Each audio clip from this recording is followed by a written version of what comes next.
Members, it's time and we have a quorum. So first, the election of the chairman and deputy chairman of the panel on economic development. Members, please note that in accordance with Rule 77(6) of the Rules of Procedure, a member who is the chairman or deputy chairman of a government advisory body in respect of matters which a panel considers to be directly related to the terms of reference of the panel shall not be the chairman or deputy chairman of the panel. Rule 77(7) states that a member shall not be chairman or deputy chairman of more than one panel at the same time.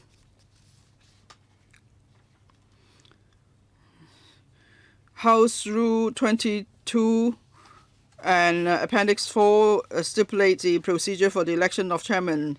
Now may I invite nomination from members. A valid nomination must be made orally by one member and seconded by another member who has not been nominated. The nomination must also be accepted by the nominee before it is valid. So nominations, please. Mr. Yu Xi-wing. I nominate Mr. Felix Chung. Yes, Mr. Tam seconds it. Thank you. I accept the nomination, and since I've accepted the nomination, I can no longer preside over the election. Can I invite the deputy chairman to come forward, please? Thank you.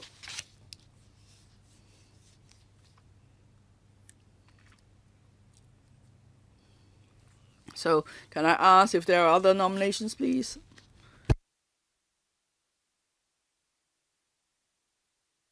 I'll count to 5. 1, 2. Can I ask if there are other nominations? 3, 4, 5. So I declare Mr. Felix Chung elected the chairman of the panel on economic development. Thank you. Thank you, members, for your support. So I've been elected ipso facto. It is quite, unusual during these times. Sorry. Okay. Now we proceed to the election of the deputy chairman of the panel on economic development for the electoral session 2019-20. Again, a valid nomination must be made orally by a member and seconded by another member. Mr. Kenneth Leung, I nominate Mr. Wu Chi-wai. Okay, Mr. Wu Chi-wai, any seconder, please? Mr. Andrew Wen seconds the nomination. Mr. Wu, do you accept the nomination? Yes, I do. There are other nominations, please? I'll count to 5. 1, 2, 3, 4, 5. Congratulations, Mr. Wu Chi-wai. You've been elected the deputy chairman.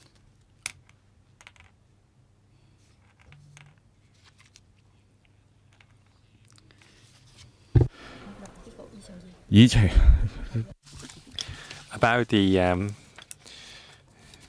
meeting on the next occasion, on the last term, the panel's usual practice is to have the regular meeting at 10:45 every fourth Monday in the month.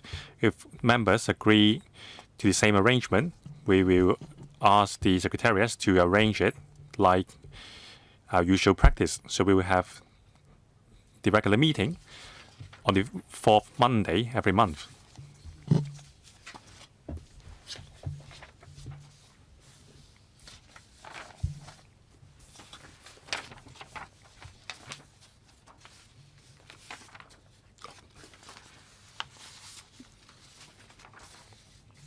So on your table is a proposed schedule of regular meetings in 2019-20 session.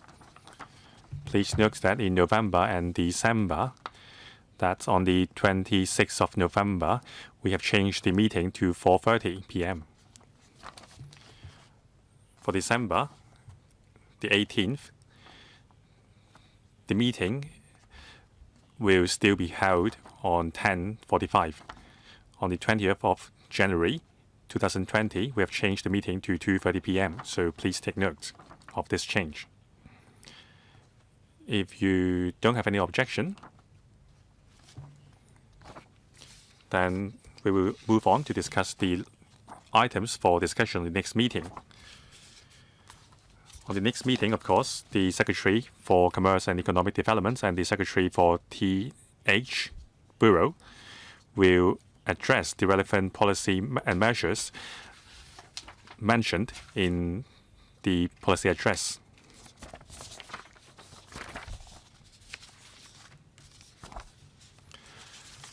And for the regular meetings in November, which will be held on 4:30 p.m.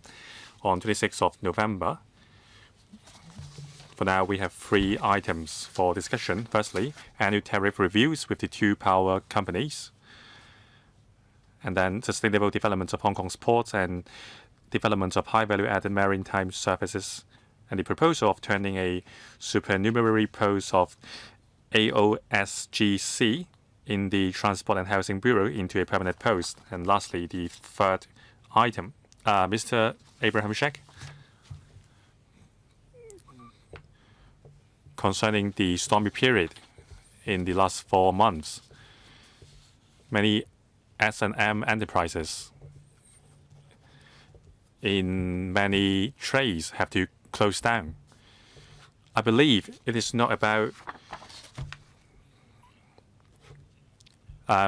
the increase of tariffs in electricity or a pay rise for high officials that we have to discuss. I think the government should give us a report. This problem caused by the government has dealt a hard hit to Hong Kong. We have the responsibility to tell the Hong Kong people how much our economy has been hit in the past 4 months and the way forward of our economy. This should be our responsibility in the panel on economic development. So I hope that in the next meeting, I hope that the government officials can give us some figures for discuss. Thank you, Abraham Sheck. This is a very good suggestion. Dr. Elizabeth Quat. Mr. Chairman, I fully share what Mr. Sheck said. Now, there are many SMEs telling us that the business has dropped immensely. Some are really in dire situation. The business turnover has dropped 60 to 70%, so there may be a wave of redundancy soon. That's why we need the government to come and tell us what their observation is, in particular the government economists. So they can share with us their observation. Also, the government needs to tell us what measures they have to support the SMEs through this difficult period. Now, we have outstanding item for the cooling off period for beauty and fitness services consumer contracts.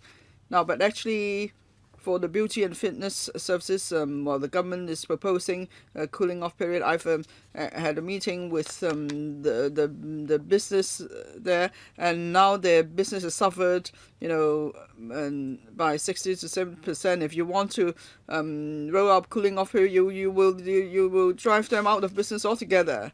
It's against the trend. I mean, given the current economic climate, can you explain why you are proposing such measures? Because you're not helping them, you are putting them out of business. Apart from the Secretary for Commerce and Economic Development and the Secretary for Transport and Housing, which other bureau directors should we invite to come and tell us about the economic impact in the past 4 months? Which other officials should come and tell us? What do you think, members? Ms. Holden Chow, well, since you have proposed that, the Secretary for Financial Services and the Treasury should also come and give us a report. Yesterday at the Financial Affairs panel, there was a similar suggestion. That is, there should be measures to support the SMEs, especially in terms of loans.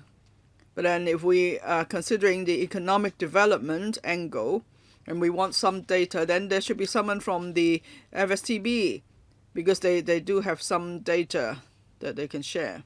Okay, thank you. Any other suggestions? Or perhaps there should be a joint panel meeting, so several bureau directors to come at the same time. Maybe we could have a joint meeting with the Financial Affairs panel. Mr. Christopher Zhang. Now, our business has been hard hit too, and because there is instability in society, so investors shying away from the financial market in Hong Kong. So for the smaller securities traders, we are really suffering. And then the government's not mentioning our plight and it's not giving us any support. They're not helping us to tide over this difficult time. So I'm talking about the small and medium-sized security brokers or traders. I hope you will also we'll also have a discussion on how such securities brokers could be helped so they could continue to contribute to the financial services in Hong Kong. Mrs. Regina Ip, Mr. Chairman, as you know, the U.S. Congress already passed the Hong Kong Democracy and Human Rights Bill.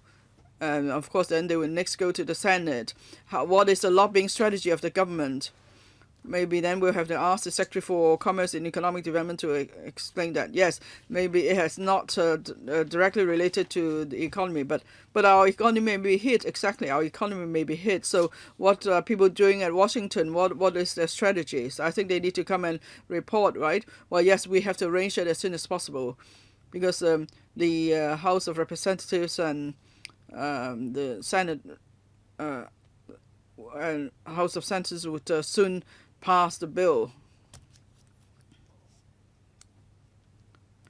Now, the clerk said that it falls under the Commerce and Industry panel. So, as I said, maybe we need a joint panel meeting to cover all these different aspects.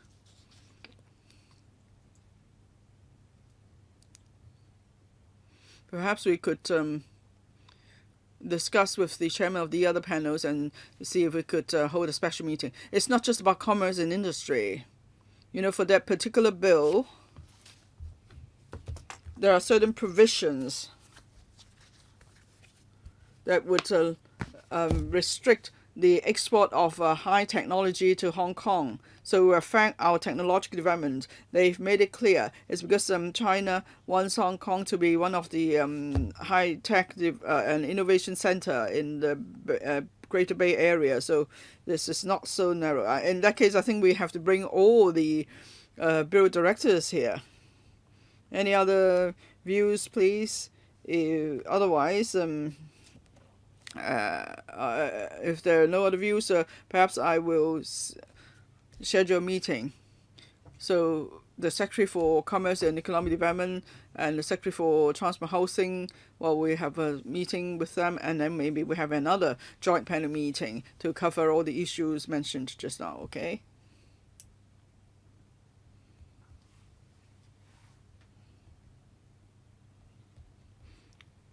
Okay, if there are no other views, then we will be scheduling all those meetings as soon as possible.